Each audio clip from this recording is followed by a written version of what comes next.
People who work in human resources, what is the weirdest shit you have seen? I once had a temp job in HR. I was scanning lots of old personnel files, and the one perk of the job was reading old complaints against people. The best one I came across was a mediation caused by one member of staff accusing another of witchcraft. The maintenance guy had been living up above the ceiling of the building. He had built a little cubby living area with electricity and a small fridge and everything, for years. Years ago I worked HR for a retail store. A manager would always clock out on time, however the alarm wouldn't be set until about 30-45 minutes after he clocked out. Since we had a lot of trouble with internal theft, we assumed he was stealing. Loss prevention approved the installation of cameras across all stores, but we were told not to talk about it to see if we could catch any internal theft. The way the ceiling was set up, the cameras weren't too obvious, but if you knew what to look for it was quite noticeable. Anyway, turned out this dude was banging a coworker who was 16. He was 25, expecting his first child with his wife. I didn't see the footage, but our regional manager of loss prevention did and had to turn it over to the police. The real kicker is the girl's dad was a captain on said police force. I used to work in HR at a large corporation. There was a big HR back office team doing a lot of processing and data entry, including employees' bank info for their salary. It just so happened that on the same day 2 employees with the same name started, and a huge clusterfuck ensued. First, the banking information was entered for the wrong person. One of them realized and had it corrected, but the other wasn't fixed, so both salaries went to one person. The unpaid guy started refusing to come to work, but payroll said that the payment cleared and the account was in his name, so he was terminated for refusing to come to work.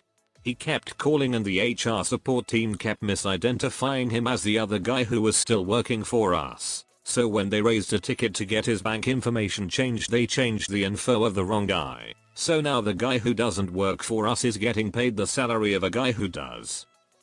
When this was finally worked out, the first guy was given his job back, but on his first day back security misidentified him and issued him a badge of the other employee. So now he was clocking hours for the other guy and not getting paid again because he never clocked in for himself. It took about 3 months for all this to be worked out. Moral of the story is use a fucking email address to identify people. And a guy who worked the overnight shift, because he was doing support for our Asia Europe regions, got written up for improper use of company systems. He had dozens if not hundreds of Google image searches related to foot fetish stuff. Like insert celebrity hair feet along with other random stuff like cute toes, etc. Like dude, you're in it. You know this stuff is tracked and that your boss could easily monitor it. I was a recruiter, and you would be shocked to see what some people actually have as their personal email. Most people have come around to using just their name, but then every once in a while you'll have to verify that brown glitter 69 is in fact how they would like to be contacted. I used to work at a staffing agency that placed people at manufacturing positions. Everyone had to be drug tested at the office as part of the orientation. If the P-cup came back as inconclusive, we'd send the potential hire to a medical lab. They would take another drug test and the lab could determine if the person was on a prescription or using illegal drugs, and therefore, not eligible for hire. So one guy failed his drug test at the lab. He came back to the office claiming that it wasn't his fault. He explained that he was riding in a car and he stuck his head over the window. Then, when the car passed under a bridge, someone threw a bunch of cocaine off the bridge. It hit him in the face, and he accidentally inhaled it. One of my relatives worked in tech support for a really high-profile company in Silicon Valley during the height of the dot-com boom. Some guy who desperately wanted to work there was emailing his resume to HR 1,000 times every day. Several times a day, the number of emails would get too overwhelming. So the people in HR would just select everything in the inbox and delete all of it, whether it was from the applicant or not. My relative had to show them how to filter emails from the applicant. I work HR for a call center. Entire company has around 500 employees. Maybe 250 of them are in the call center. Entry level work, tiny bit more than minimum wage. A girl started her first week doing really well and then week 2 got really weird. She walked into the CEO's office, on another floor in the building, while he was meeting with someone, to demand that he buy her a dog because she thought having a companion would improve her work performance. That was the entirety of her rationale. I worked closely with HR in a call center. You'd get some crazy stuff. Guy that carried a cooler every day was wiping shit on random walls and desks. It was his shit in his cooler. We thought it was his lunch. He got caught when he wiped it on the front desk directly in sight of the camera.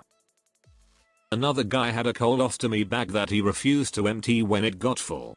You would find these trails of liquid poo randomly and we had to throw out 4 chairs that he ruined.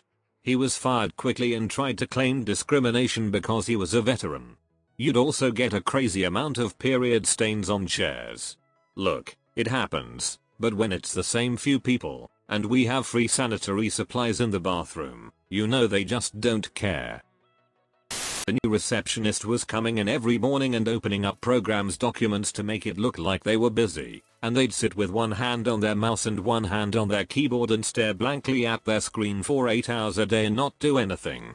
They'd also consistently pick up the phone and hang it up without saying anything so that it would stop ringing. I sat in on their termination, and the employee started screaming at the manager about how they were doing an amazing job, and they had to give them another chance. I was 100% confident that they were just trying to get some easy money and wouldn't be surprised that they were finally getting fired. The whole thing was just bizarre. Female GM banging 3 co-workers at the same time. Fight broke out once everyone found out about it. One of the candidates I was interviewing via Skype answered the phone while in his boxers and a tank top, then stood up to grab his blazer that was probably about 3 feet away. I had to see him in his stretched out boxers. 2 had a porn site up and open during a shared screen trial, to see how well he can use the digital classroom. I had to remind him I can see his screen. He goes, "Oh yeah, sorry," next. Instead of just closing it from the corner of his partially hidden window, he clicks open the window in full view then closes it. That was nice. Not in HR, but hiring manager. The candidate made a remark that made me do a double take, don't remember exactly what, just a small cue that I picked up on. I made sure he understood that we will not tolerate any racism at all, and he proceeds to rattle off multiple racial slurs to show how he can't be racist if he is comfortable enough to use those words. Obviously didn't get hired, so he proceeded to contact our HR department to complain that I somehow tricked him into saying what he said. We had a woman who was terrible at her job, always off sick, never met a deadline. Anyway, protocol was followed. Because some people had given her half-decent staff reviews to get rid of her, she called in the union to support her. This dragged the process. Then when she got the final papers, she sent them back saying she couldn't be fired, she was pregnant. This woman was 54. It turned out she had frozen eggs, so she defrosted them, etc.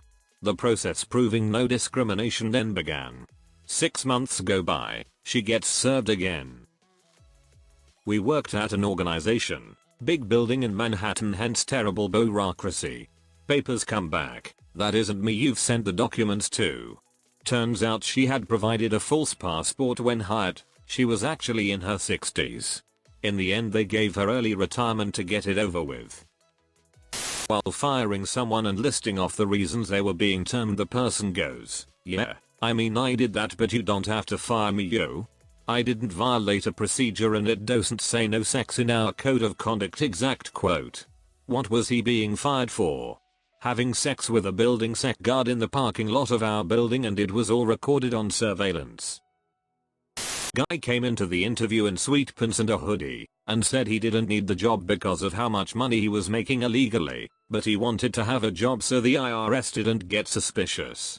Weirdest part is I don't live in America. I very much doubt the IRS cares about Canadian tax returns. This was in the early 2000s, when people still sent paper applications. I worked for a gaming company, so we got a fair amount of unsolicited applications, usually young people trying to break into the industry. But this application letter was extra special. It started with, "I am in the center of an international conspiracy." followed by tightly printed A4 pages of the freakiest shit imaginable. Researcher, onto something, hunted by dark forces, agent of other unseen forces he fell out of favor with, and a few weird political tangents. Wanted a job with us because he needed to lay low for a while before he could get out of the country.